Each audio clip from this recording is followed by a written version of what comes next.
Good morning, my fellow yogic travelers. I'm mighty glad to be alive today, and I hope that you are too, as we continue to live, laugh, love, learn, linger, and live the life we love. It's Wednesday, so it's my bad joke day. You know, Jewish mothers get a lot of grief, but there's a reason why. But their perspective is very interesting, one that cannot be denied. So this one guy says to his mom, listen, I have a woman who I'm interested in marrying, but I thought that maybe we'd do a little test. Let me bring over a couple of women, see if you can tell the one I'm interested in. She says, fine. So it comes over, 3 women come over, they sit on the couch. After a minute of talking to them, the mother turns, it's the one in the middle. She says, how'd you know so quickly? She's the one I don't like. Okay, so for my journal writing people, who are 3 people who have influenced the most change in your life? People cross our paths. It could have been a teacher, it could have been a friend, it could have been a sibling, it could have been a parent, could have been a mentor, whoever it is.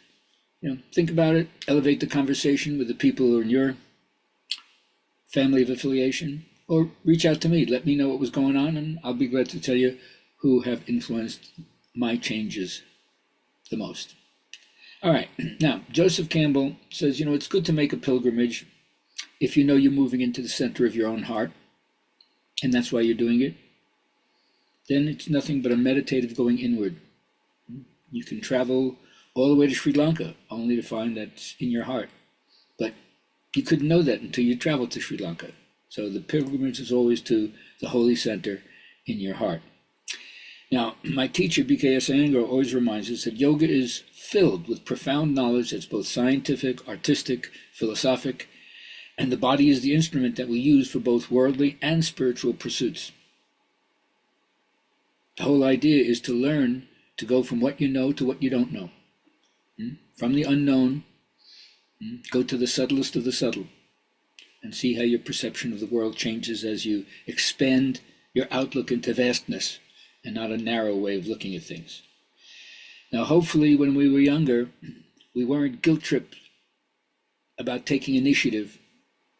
Otherwise, you assume the culturally accepted roles, and then you inhibit yourself, which is a kind of maladaptation, as opposed to your uniqueness, your creativity that stands out and doesn't follow the path of everybody else in the psychosocial way that we're conditioned to stay within the village compound.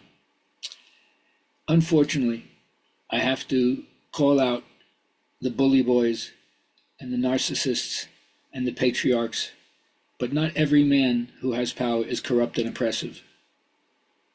That's not the only way to look at what a mature man does. Once you realize that everybody's having a difficult time, everybody's in the emergency ward, and you look at your own wounds and realize they're gifts, they're not bad luck, but you have to turn it around. And in a time now when mature masculinity is needed more urgently than maybe ever before, and that we need a critical self-appraisal to know our limitations and to get the help we need, which is a sign of both maturity and humility. So start off with your own self and then expand it. Don't ask, do I have a shadow? Ask, how is my shadow functioning? It'll save you thousands of hours and thousands of dollars of therapy right there. So remember, the primal power is the birthright of all. And the things I'm talking about may seem like an abstraction, but it's the most practical thing that there is. Don't just plead your case trying to justify where you are, because when you do that, you activate yourself in resistance to what you want. Right? Justifying, pleading your case won't get the law of attraction to hand over the goods. So remember, most people master the ability to live a life with it's not what they're wanting.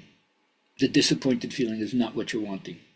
So you got to stake your claim to what's yours, which is a life of spiritual fulfillment, and bring the peace, the light, the love, the caring, the compassion that you know you have in your heart into the world, because the world desperately needs it. Have a great day.